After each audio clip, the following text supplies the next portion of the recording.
Okay. All right. Good afternoon and good morning, wherever you're joining from. Welcome, everyone, and thank you for joining us today at the Learning Sciences Research Institute's first Learning Sciences seminar of the year. My name is Chuhee, or Esther Kim, and I'll be serving as the moderator for today's seminar. It's my pleasure to welcome Professor Jo Van Herwegen from the UCL Institute of Education. Professor Van Herwegen is a professor of developmental psychology and education. She is also the director of the Child Development and Learning Difficulties Lab and the director for the Center for Educational Neuroscience. Her research focuses on improving educational outcomes, particularly for students with learning difficulties and neurodevelopmental conditions, drawing on evidence from developmental psychology and educational neuroscience. Her work has examined targeted interventions for those with SEND, issues and best practice around the SEND code of practice, school transitions and inclusion for those with SEND, and CPD for educational staff. She has co-edited 3 books and written over 80 peer-reviewed articles and book chapters. And today, Professor Van Herwegen will give a talk titled Translating Findings from What Works for Students with Learning Difficulties into the Classroom. In this talk, she will explore barriers and solutions related to improving evidence-based practice for diverse learners. Using the MetaSENse project as an example, she will discuss how systematic review and meta-analytic evidence can be translated into practical tools that help educators make informed instructional decisions and better support students with learning difficulties. After the presentation, we'll have time for questions, so feel free to put your comments and questions in the chat. Okay, now please join me in welcoming Professor Jo Van Herwegen. Thank you very much. Thank you all for being here and thank you for the invitation. Okay, so um, I'm not quite sure about what the stance is at the moment in South Korea, but in the UK and in many countries in Europe, what we see is that students who have special educational needs and disabilities often have lower educational outcomes compared to those who do not have SEND. So as you can see here on the graph on the right, there are 2 ways in which students, are supported in the UK. Students who've got additional needs can either be supported in the classroom by having additional support in the classroom by the teacher, which is what we call SEND support, or if they have more additional needs, they would have an education, health and care plan. Now, the students who have SEND support in the classroom, as you can see, they have about, when they are 16, about a 30 months gap between in terms of their outcomes. And whereas those within EHCP have about 45 months of a gap compared to peers who do not have an EHCP and are typically developing. And we know that this gap is becoming larger, maybe as a result of the pandemic. But of course, this is quite a large gap for students when they exit education. Not only does it start when students exit education, actually this gap starts to grow very quickly, even when students in England are within Key Stage 1, so in the first few years of formal education. And at the end of Key Stage 1, teachers assess the students during teacher assessment for their reading, writing, and maths. And the question is whether these students are meeting the expected standards. And so here I've produced the data for 2018, 2019, before COVID, as well as just after COVID. And this is the percentage of children who meet the expected standards. And as you can see, before COVID, students with SEN or SEND had a lot, there were many fewer students in terms of percentages who met the expected standard compared to those who do not have SEND. And this percentage is dropping slightly if we look at figures after COVID for both groups, but again, there is still a significant gap between students who have SEND and those who do not. So this is how I started. Many of these students are supported in the classroom, and then the question is, of course, how do teachers deal with all of these differences? So, I've heard many teachers say in the UK, in my class, I have two autistic students, two with dyslexia, probably one with dyscalculia, but as you know, dyscalculia is often underdiagnosed, and one who I think may have ADHD. And so I was sitting there listening to teachers thinking, how can we reasonably expect teachers to implement different pedagogies for all these different groups? And is there any evidence that there should be a particular SEND pedagogy? Or is there any evidence that maybe one type of intervention might work for more than one group of SEND students, or that actually what most SEND students need is what we provide in good universal classroom teaching, but they just need more of that, basically. Now, as I mentioned, provision in the UK often starts with universal provision, which is high quality teaching and a supportive whole school environment. And then some of these students with SEND get targeted interventions, either in the classroom or in smaller groups, or on one-to-one even. And then there are the top, the smallest group will also receive specialist support, which might be from educational psychologists, speech language therapists, occupational psychologists, etc. And of course, if we look at, what evidence have we got for these different tiers of support, there are a number of organizations in the UK that provide evidence-based resources and frameworks. So, for example, we have the Communication Trust, who talks about targeted interventions for speech and language needs, for example, the Dyslexia and SPLD Trust, who supports students with dyslexia and also dyscalculia. The Autism Education Trust provides resources for supporting autistic students in the classroom.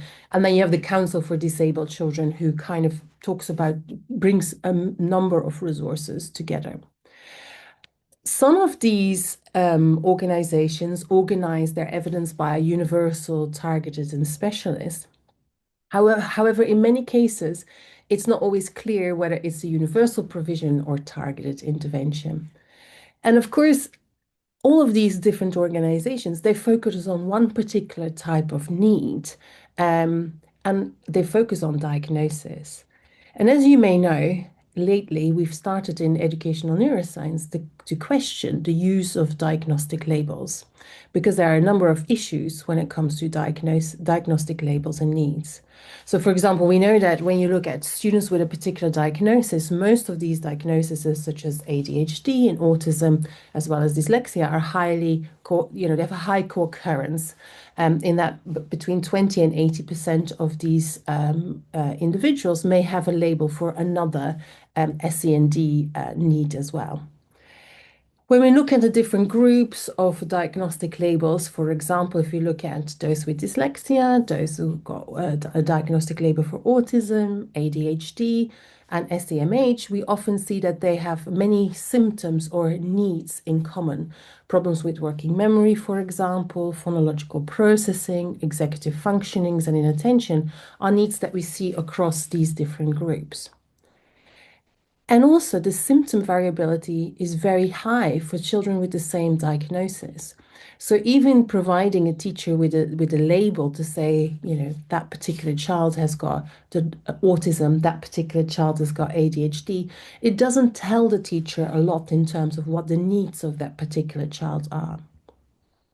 And in the UK, there are a number of difficulties related to how students receive a diagnosis. For example, in some cases, parents have to pay for a private diagnosis. In other cases, the diagnosis is made by an educational psychologist, but sometimes also by psychiatrists. There are different routes. And of course, for some of the diagnostic labels we use in the UK, the criteria have changed over the years. The autism diagnosis has been broadened. The dyslexia and dyscalculia definitions, for example, in the UK have just been revised last year. And when we look at the educational neuroscience evidence, for example, the evidence from Sue Gattercole in the CALM study, what we see is that even in the brain, there aren't these kind of different networks when we look at different labels, but it is more about we should look at treating the individual behaviors and not the disorder categories. So this is what then this is the kind of the background that got me into MetaSENse. So making me think around, well, would certain interventions improve multiple educational outcomes, or do teachers really need to implement all these different targeted interventions? Are there any interventions that would work for more than one SEND group? And what does the evidence around targeted interventions actually look like? Are there any gaps? What is best practice, etc.? So in the MetaSense study, which was funded by the Nuffield Foundation, we had three phases. In the first phase, we synthesized the evidence of what targeted interventions are available that can raise educational outcomes. So we're looking at targeted interventions that have included a maths measure, a mathematical outcome, a reading outcome, a writing outcome, or a general attainment outcome. For different students with SEND who are aged 4 to 25 years old. And we, of course, followed Prisma guidelines. We pre-registered our searches and our methodologies, and we then followed this up by a meta-analysis. So the targeted intervention could have focused on anything. We've had targeted interventions that included talking to dogs or reading to dogs, for example, jumping on a trampoline. But all the targeted interventions had an outcome that was either a maths, reading, writing, or attainment. And most importantly, they were all either randomized controlled trials or trials that had a quasi-experimental design. So all of the studies included in our systematic review and meta-analysis had a control group. And this study has now been published in Review of Education. And then in the second phase, we interviewed educational professionals. I'll talk a bit more later about who we included, to see what kind of challenges and barriers they face when they implement targeted interventions, where they find their evidence, and how we can help them in terms of implementing evidence-based interventions. And again, this study has been published in Mind Brain Education. And in the final phase, we co-produced a database with all of the targeted interventions that we have found in phase one. So talking a little bit more about phase one, originally our reviewers of our funding were concerned we might not find enough literature to include in our meta-analysis, but that was very quickly shown to be not the case. We identified 55,000 texts, of which 4,000 met our criteria for full text screening. And in the end, we had 467 studies that were included in our review. So that's a lot and maybe not a lot. So if we plot this, so we include studies published between from 2023. So this is why we finished our searches at February 2023. So that's why this dot is quite low, because it was the beginning of the year. But what we can see is that the number of evaluations of targeted interventions increases year on year. With on average, we're now about 40 studies per year. But these are 40 studies of studies published in English across the entire globe. So if you see it that way, we don't know a lot about what works for students with SEND. And most of these studies come from the United States of America, with only 21 studies from the UK, which of course is quite low. Most of the studies focus on primary school students, 58%, and the majority of the studies included a control group that also had an SEND. Now, this is, of course, a positive finding, because it suggests that when we're looking at the outcomes, we're comparing like for like. So we're comparing a group of students with SEND to another group of students with SEND who did not receive the intervention. In terms of overall effects, we find that targeted interventions can improve outcomes by about 5 months on average. However, we do see that there are differences between, of course, the outcome domains. So as you can see, we see strong positive effects for reading outcomes, and there's a lot of reading outcomes. Most of the literature focuses on reading. We also see strong effects for improving mathematical outcomes, but there are fewer of studies that look at mathematical outcomes. And also for writing and general attainment, but we see there are very few studies that look at general attainment. And actually the difference between reading and maths is significant. So we do find that the effect sizes for interventions that focus on mathematical outcomes are higher than the effect sizes for studies that focus on reading. When we look at the different groups of SCND, we find that there are that interventions work for specific learning difficulties, and that we have quite a lot of evidence when we talk about dyslexia, for example. So we have 879 outcomes, and as you can see here with my mouse, you can see that there's a strong effect. So on average, 34 is the effect size. There's also some evidence for mixed SCND groups. That means, all of the students in the study had SCND, but it could have been any mixed kind of group. And again, we find good, strong, positive outcomes. And also for mathematics, we find this for mathematical difficulties. However, there are other groups for where we have studies, but there's not that many. For example, ADHD. But again, we see strong effects, as well as for moderate learning difficulties that you can see here. But there are other groups for where we actually have very little evidence. For example, severe learning difficulties, and the evidence is quite mixed. So when the effect sizes cross the dotted lines to the left, it means that there are negative effect sizes, and so that the evidence is very mixed. And you can see here for Down syndrome, for example, again, we have very mixed evidence. For autism, we have very mixed evidence, and not that many studies really. We also looked at what are the moderators that might impact on whether or not you find a successful effect size in a study. And so first of all, we looked at a phase of education to see if that mattered. And what we found is that the phase of education matters for mathematical outcomes and writing outcomes, but not for reading outcomes. So studies that focused on primary school and mathematical outcomes had higher effect sizes than studies that went across the phases, for example. And for writing, we found that the effect sizes were larger in secondary school compared to primary school. When it comes to the educational setting, again, we find an effect that the effect sizes were higher in studies that looked at mathematical outcomes for mainstream schools, but not for specialist schools, clinical or mixed settings, but not for the other outcomes. So for reading and for writing, we didn't find an effect for educational setting. Now, what might happen here is that we know that most of our studies that focus on mathematical outcomes are done in primary school, and that they focus on much of the foundations, and that even improving these outcomes in specialist schools might be difficult.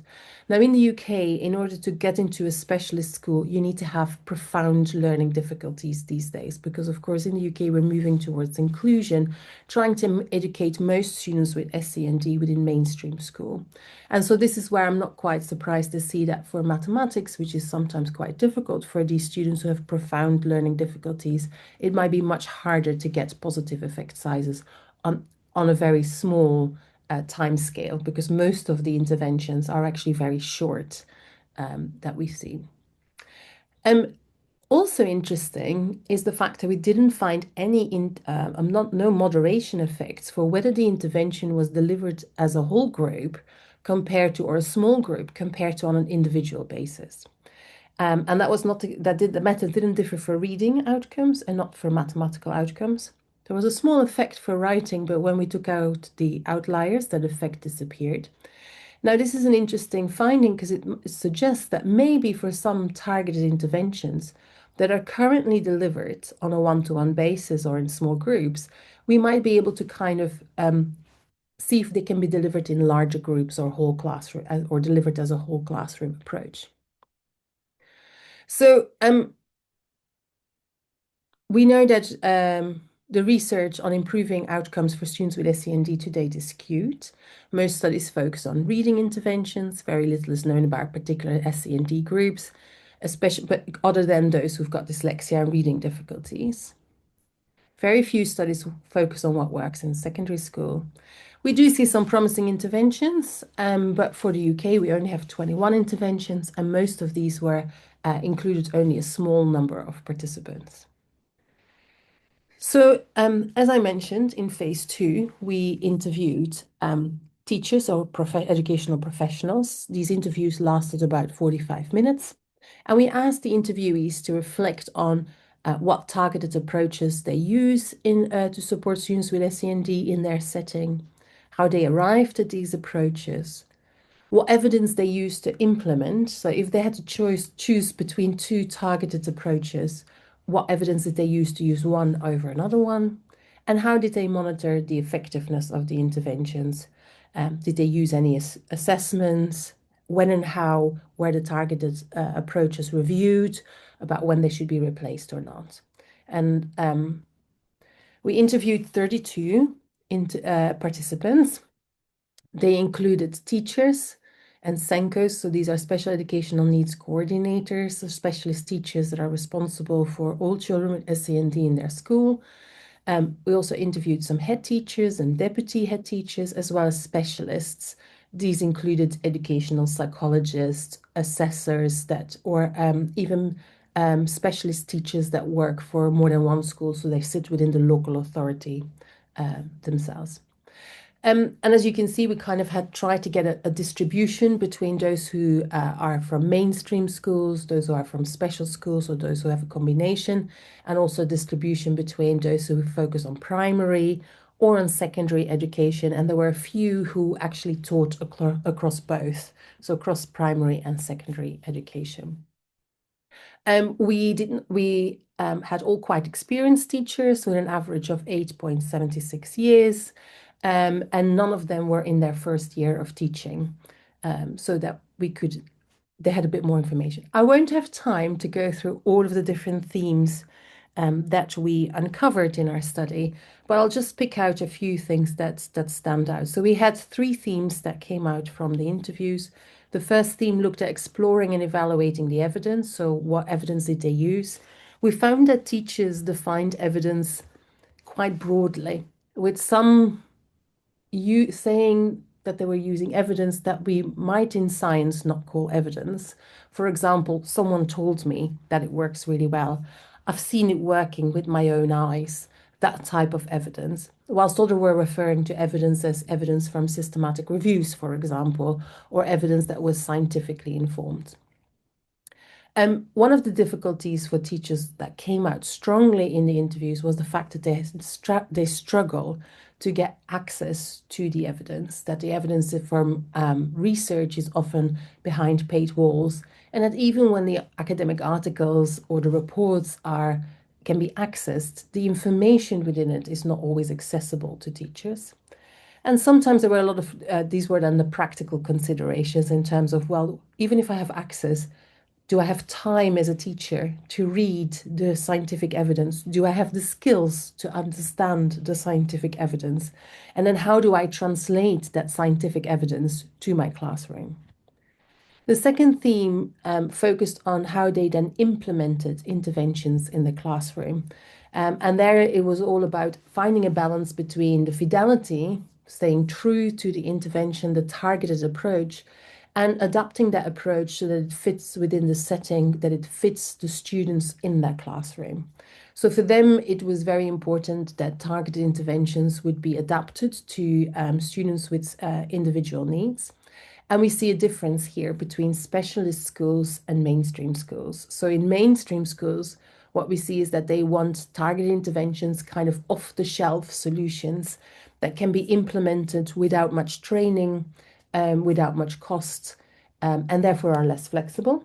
And then in specialist schools, we see that they kind of want to adapt the targeted interventions to their practice, to their setting, and they use more of a pick and mix or approach to targeted interventions.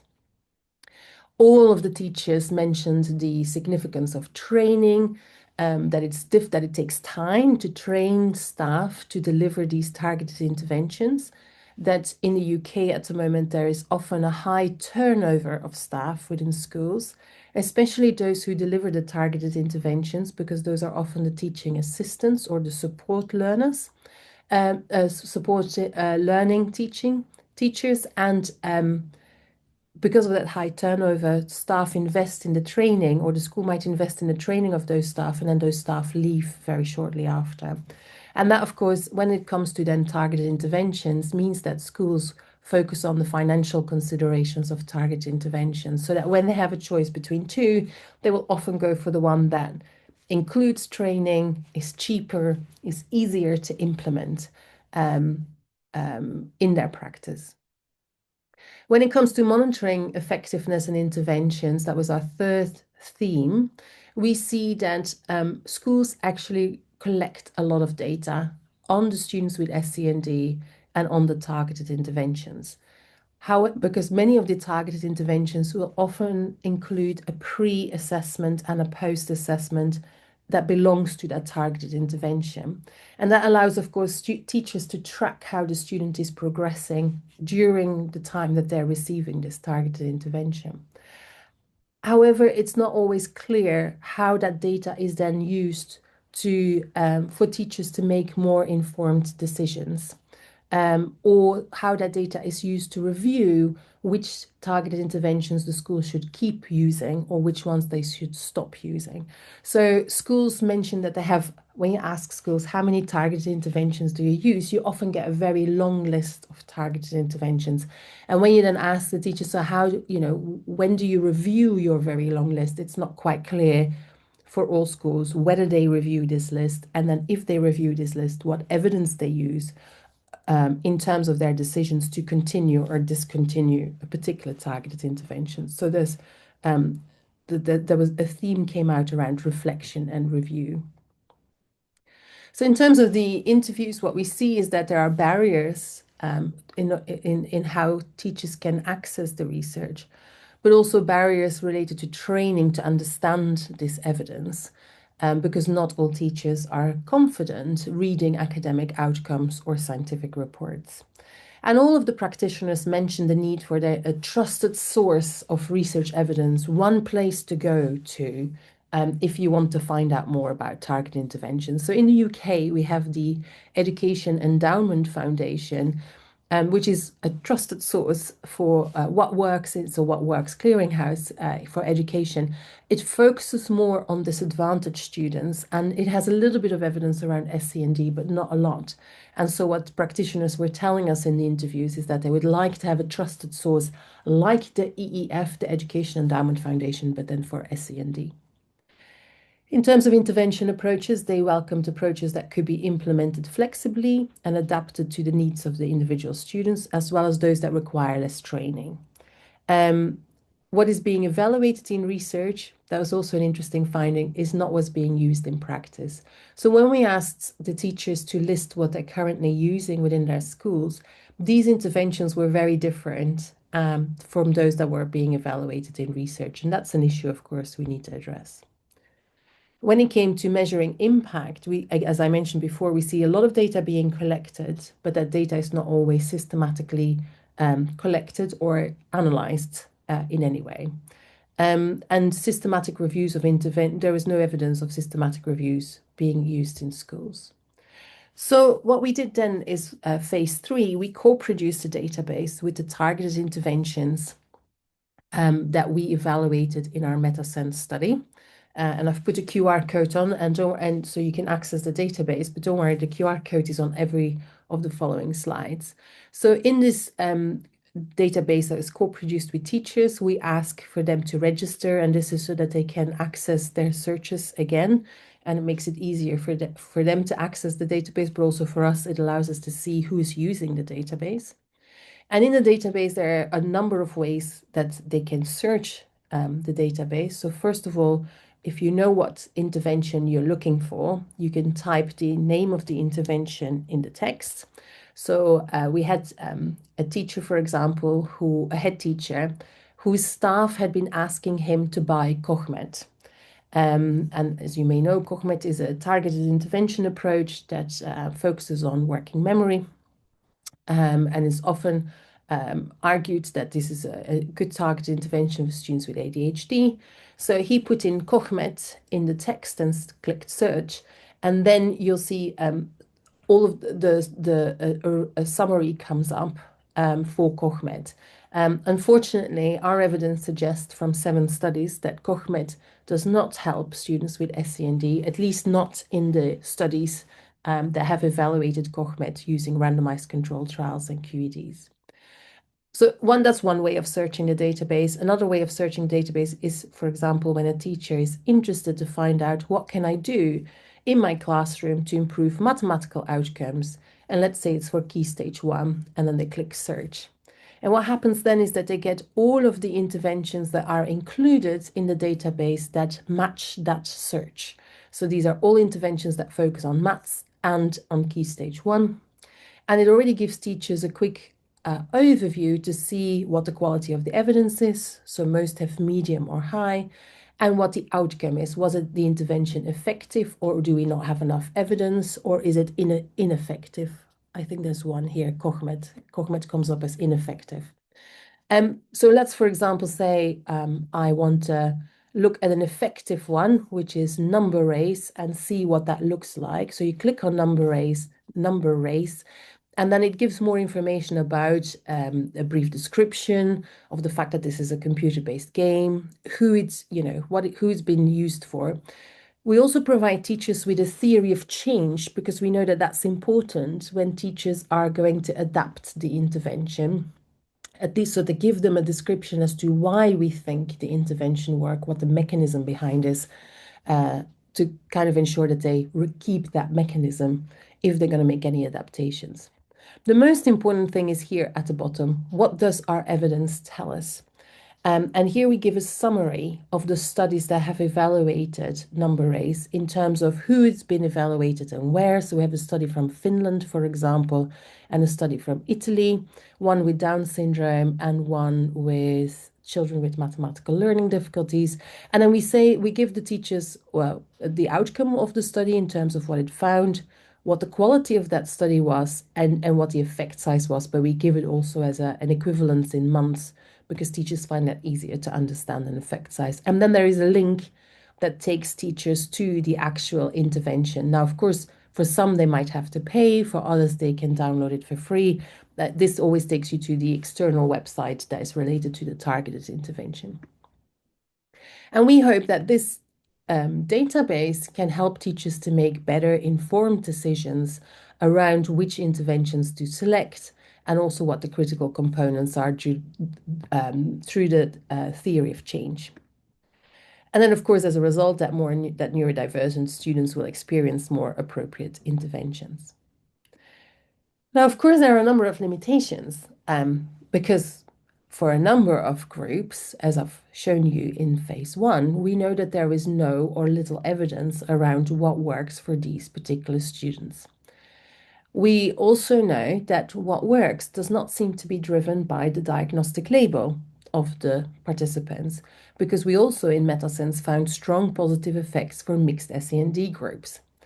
And we also know that from our study in phase 2 that many interventions that are used in schools are not evaluated in research. So this is what made us think of the next step in this project, which is what we call MetaSENse keys. So what are the aspects of targeted interventions that might be useful or might result in good outcomes? What are the components of these targeted interventions that lead to success? Now, this has been done previously. You might be familiar with John Hattie, who has looked at, what are the critical components of targeted interventions just in general, and he finds that teacher clarity, formative assessments, effective feedback, direct instruction, and cooperative learning are important components for good quality teaching. And also the Education Endowment Foundation has put together guidance for students with SEND. So it's called 5 a Day, and that includes explicit instruction, cognitive and metacognitive strategies, scaffolding, flexible grouping, and the use of technology. Now, these are all evidence-informed guidance around which components are successful or should be focused on. However, they're not based on SEND research. They are mainly based on non-SEND research. And so there's a question around whether the critical components for students with SEND are the same as those for students with non-SEND. So in MetaSENse keys, we ask the question, which components are included in educational interventions for students with SEND, which components lead to greater effect sizes, and how do these effect sizes differ, for different SEND groups or outcome domains. And we put together, based upon the high learning practices from Clesk College, as well as the taxonomy by the EEF, a coding framework of 18 components. I'm not going to go through all of them. You've got them here on the screen. So these are our 18 components that we coded each of the targeted interventions from MetaSENse for the absence or presence of each of these components. We included 517 cases because we only focused on studies that had a moderate or high quality. And if we break these 517 cases down, you see that again, we have, of course, a lot of studies that looked at dyslexia and reading, and we have a lot of studies that focus on mathematical outcomes. But if you then break it down by outcome domain, you see that actually most information we know about mathematical outcomes comes from students with dyscalculia. Most of what we know about reading comes from students with dyslexia. So it's really difficult to do a comparison by SEND group because the numbers are very small for each SEND group. So unfortunately, we're not able to do that. But we were able to look at what are the components for our different outcome domains. So what are the successful components for all outcomes together? When we look at reading only, when we look at maths, when we look at writing. We had to drop science because, again, you can see there were very few cases for science. And sometimes we also had to drop general attainment, again, because there's only 31 cases we could include it in the analysis. When we look at overall how many components are included in the studies, we had 18 components. None of the studies includes all 18 components. That's maybe not surprising. Most studies include more than one component, so they use combinations of up to 4 or 5 components. We also found that the number of components did not correlate with success, so there is no correlation between the effect size and how many components are included, and the average number of components was 6.75, but most have 5 components. Oh.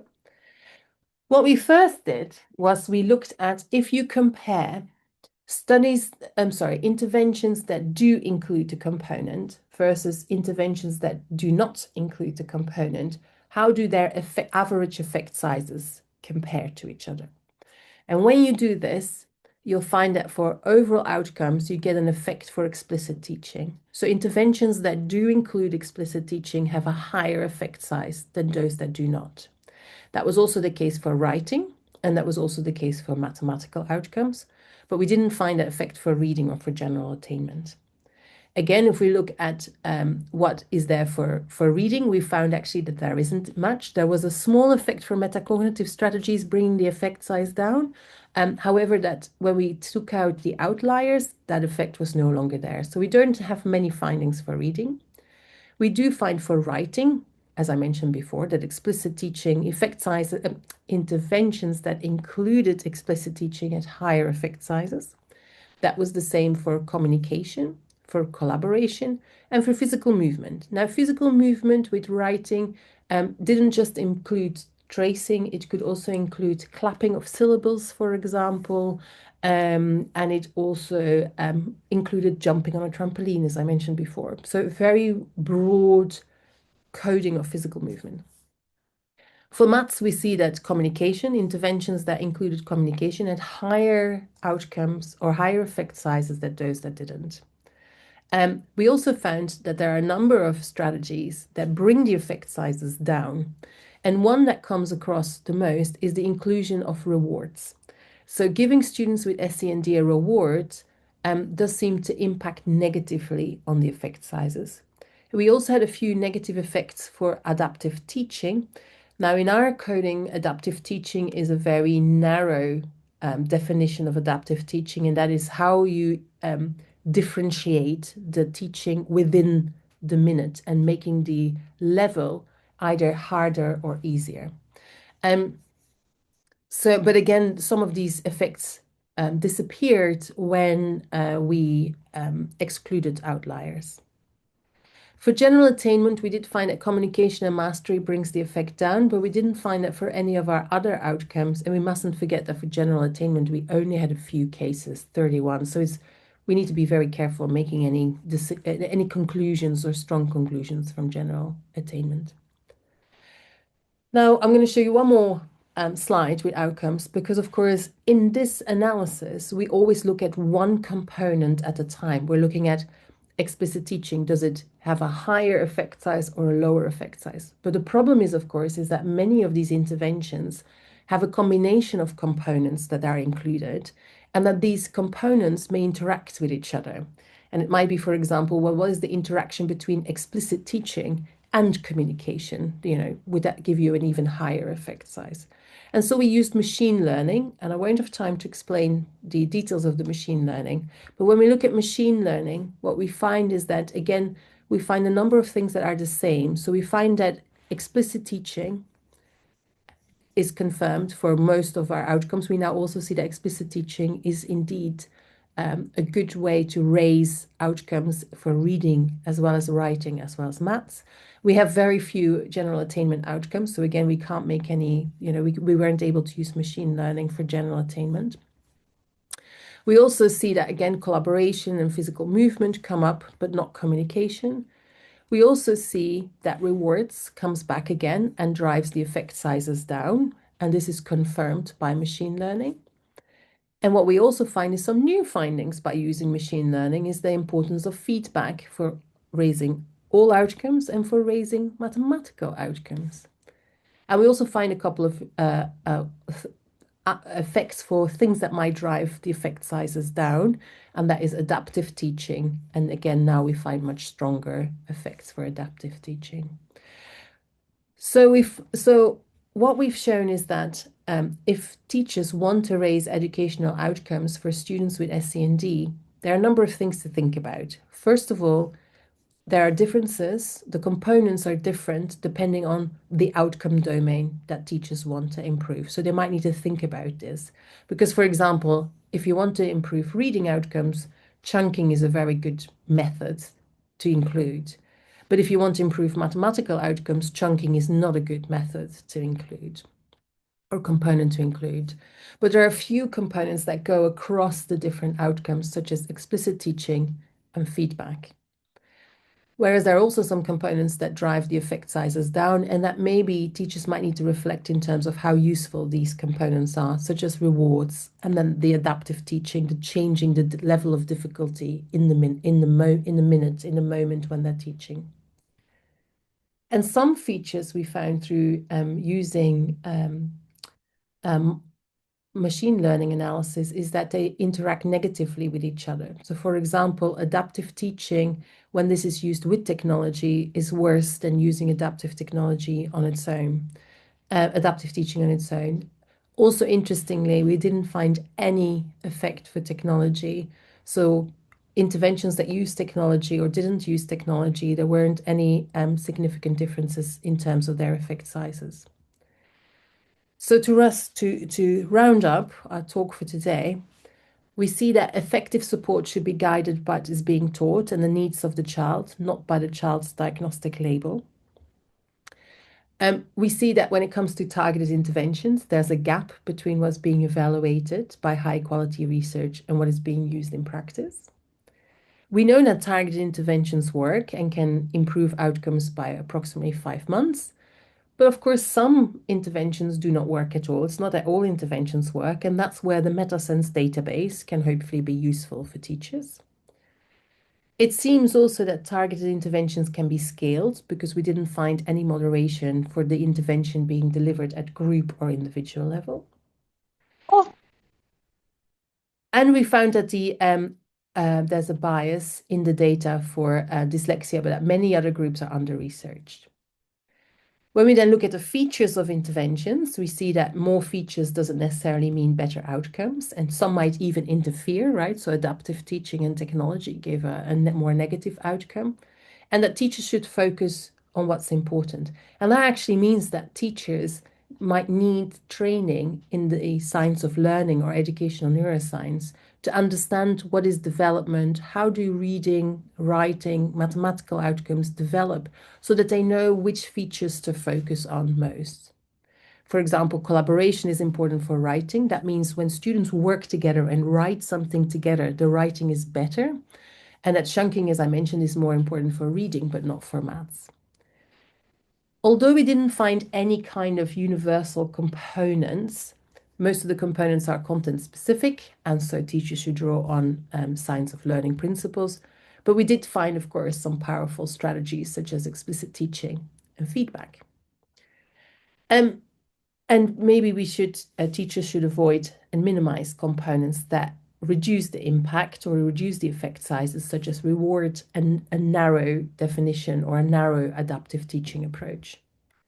But also, I think in the UK policy context, there's an important finding that technology doesn't seem to be a universal enhancer. It's not a component that is going to fix everything.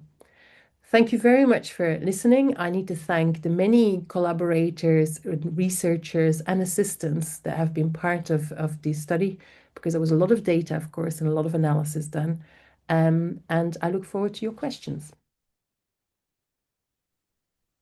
Wow, thank you so much, Professor Van Herwegen, for the lovely talk and sharing your work. We now have time for questions, so I'd like to invite the audience.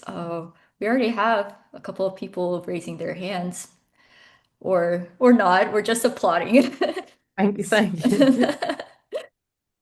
If you have any questions, you can write in the chat box. Oh, we have a question right now. Professor Van Herwegen, you can also Yeah, check the I'm chat, having a right? look at the first one. Yeah, thank Okay, you. okay. I'll read it Um, out loud for those who can't yeah, see. Thank you for the great lecture, and I have two questions as follows.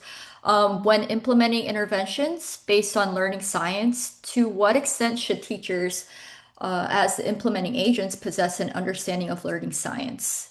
What level of understanding is necessary to prevent lethal mutations, and that curriculum should in-service training for teachers include to acquire this level of background knowledge? We can start there. we'll start there. It's a big Yeah, question, yeah. but a very important one. I hope that's come across in the talk and in our evidence. Is So yeah, it's quite clear that teachers like to adapt targeted interventions, and that makes sense because targeted interventions are often developed either by non-educators, right, by companies that produce resources and interventions, or by scientists like ourselves. And some of us might be educators as well as scientists, but most of the time we're more scientists than educators. And so teachers feel the need to adapt interventions so it's more based around their practice and can work with all of the other things that teachers need to do. And so from that point of view, it's really important that teachers understand what they should adapt and what they shouldn't adapt, right? Because a lot of interventions might be shown to work when they're being evaluated by researchers or when they've been implemented by researchers in a very nice stick to the targeted intervention. But we know in schools there is the targeted intervention are adapted. And so I think that if teachers would have a better understanding, especially in the UK, we see that teachers don't have a lot in their training input or knowledge around how does mathematical learning develop? What does development mean? What is learning? And so there is a bigger focus in the UK at the moment on theory of change. So making sure teachers understand what is this intervention trying to do? Why is it trying to do this? And what are your key ingredients? So, for example, for reading, is it one that focuses more on phonics, letter sound combinations, or is it also focusing on oral language? And why is oral language important for reading? What's the relationship between reading and oral language? And I think the more teachers get that understanding of development, how children learn, what learning means, the more they'll be able to provide better education and adapt these targeted interventions for the particular children, because all children, even when they have the same diagnostic label, will have different needs. Thank you. Should we move to the second question on this Sure. chat? Yeah, so the second question is, it is thought that a group of experts is needed to translate learning science materials for teachers in the field. It is desirable that this expert group be composed of teachers with extensive field experience. So does the UK have a system that fosters such a group of experts from among field teachers? That's a very good question. And yeah, absolutely agree that there's an aspect of translation that needs to happen. There are a number of things happening in the UK. So the Education Endowment Foundation has what they call research schools, and research schools they work in a number of different ways. First of all, research schools work with other schools together to do research within the schools by the teachers. And sometimes there's a researcher involved in it, and sometimes there isn't a researcher involved in, but they focus on published research. So there's always a strong research focus, and the Education Endowment Foundation then awards funding or has funding pathways to help schools do this kind of research. So it's research by schools for schools. Sometimes they also have the opportunity to ask a question to researchers, and then researchers help the schools to implement new interventions. Within the Center for Educational Neuroscience, we're trying out something new, which is we've started up a new school network where we hope we can work closer with schools in terms of schools can submit questions to us, and then us will provide answers to the schools in terms of educational neuroscience or science of learning evidence. But we also hope that then schools can give us some feedback when we are developing new interventions or want to try something out in schools, that we get their input in terms of how will this translate to the classroom. So those are the two mechanisms, but they're not really, I mean, the one for the EEF is on a national scale and is quite large. Ours, of course, is on a much smaller scale, but it's not, but there isn't much yet on a larger scale that most schools are involved in. And there are, I mean, as far as I know, there are debates about who should be involved, in these kind of translation. Should it be experienced teachers who sometimes have more, they have more knowledge, they have more experience, but they have also more, they have had less in their training about the science of learning. Whereas we find that our newly trained teachers are more excited to try out new things, to implement science of learning within their practice, but then they might have less experience. So there's a question around who would be the best teachers to help translate the evidence into the classroom. Thank you so much. Does anyone have any questions? You can write in the chat box, or also you're free to raise your hand. I have one question in the chat. Have you considered the possibility that the negative effects of adaptive teaching stem from its implementation without accurately assessing students' actual cognitive activities? It's a very good question. So the data on adaptive teaching comes from two types of studies. Half of the studies that have included adaptive teaching were delivered through technology. So this is where then the computer program makes a decision whether the level of difficulty should be increased or decreased based, for example, either on a pre-assessment or on how the student is doing on previous questions. So either the student does an assessment at time one, and then the computer program says, great, you start at level 2, and then you start level 2, level 3, level 4, etc. Or it is if the student gets 3 answers correct, it goes to a level up. If the student gets 3 answers incorrect, it goes down a level again. So in that way, the adaptive teaching is really related to the students' cognitive activities. And even in those studies, we see that adaptive teaching has negative outcomes. Now, in that case, it might be because it's the combination between adaptive teaching and technology. Is that a lot of students with special educational needs, especially those who have attention or working memory or language difficulties or more general cognitive difficulties, for example, in Down syndrome, struggle with technology because not many technology programs are really adapted to students with special needs. That means that they're not slower. They might use complex language. They might have a lot of distraction on the screen. And this is why these students might fail. But I think if we talk about studies that look at adaptive teaching in the classroom where the teacher has to make these adaptations, indeed, it's very difficult for the teacher to do this because there isn't this kind of cognitive assessment to kind of, it's unclear what they base their decision on to make something easier or harder. And it might sometimes be more subjective rather than an objective measure. Thank you. If you don't mind, if there aren't any more questions, I would love to ask a question and maybe end the seminar.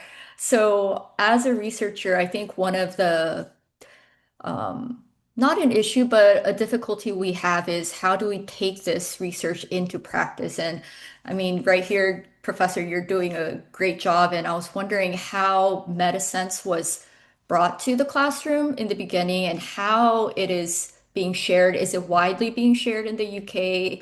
Um, yeah, and what kind of strategies did you use to help this Okay. this beautiful research reach classroom practices? Yes, it's not easy for to translate it into the classroom. So, first of all, we launched we invited lots of people to a launch, an official launch, and in the invitations were people from the Department for Education, but also in the UK we have many organizations that support teachers, Chartered College of Teaching. Learners, some of them are charities like the Dyslexia and Dyspraxia Trust, the Autism Education Trust. So we invited all of them, anybody who represents students with SEND, who represents teachers. And then we wrote a lot of articles, but not articles, academic articles, a lot of articles in magazines for teachers. I gave a lot of talks. At the moment, what is helping us most is that the MetaSense database is being advertised on the Education Endowment Foundation because that's what teachers told us is their trusted source to go to when they have questions.